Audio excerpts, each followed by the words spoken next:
देख के जवानी तोहार मन जत सना की तू चाहे रख हमरा के बना की। अरे चल हटो, ढेर मत बोलो। देख के जवानी तोहार मन जत सना की तू चाहे रख हमरा के बना की। रस भरल बाटे तोहरा टिकोरा में। अरे सही ऐसन बात कहो। आवा ये राजा तनी कोहरा में मच्छा मार लो नदिया के अंजोरा में। आवा ये राजा तनी कोहरा में मच्छा मार लो नदिया के अंजोरा में।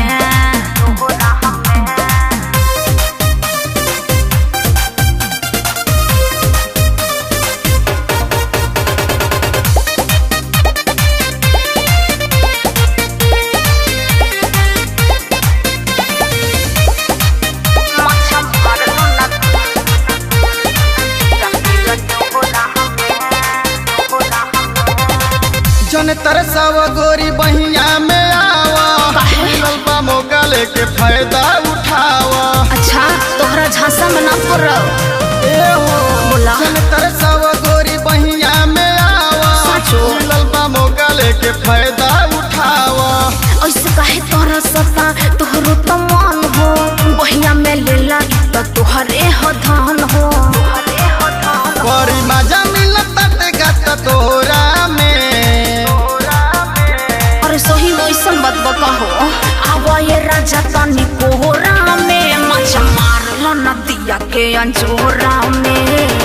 आवा ये राजा तनी कोहरा में मच्छा मार लो नदिया के अंजोरा में।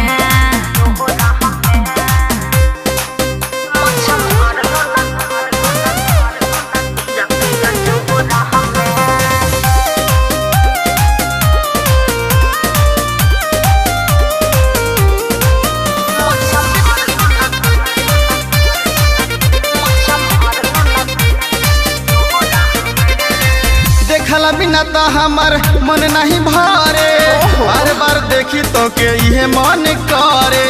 अरे सही वैसन बात कहो। देखला बिना तो हमार मन नहीं भरे बार बार देखी तो के ये मन करे। चला होने यारों तू जरी जनी साटा सोनम के चीज हटे दूर तने हटा। काहे देबू कर रविंदर जी के झोरा में। अरे सही ऐसन बात कहो। आवा ये राजा तनी कोहरा में मच्छा मार लो नदिया के अंजोरा में।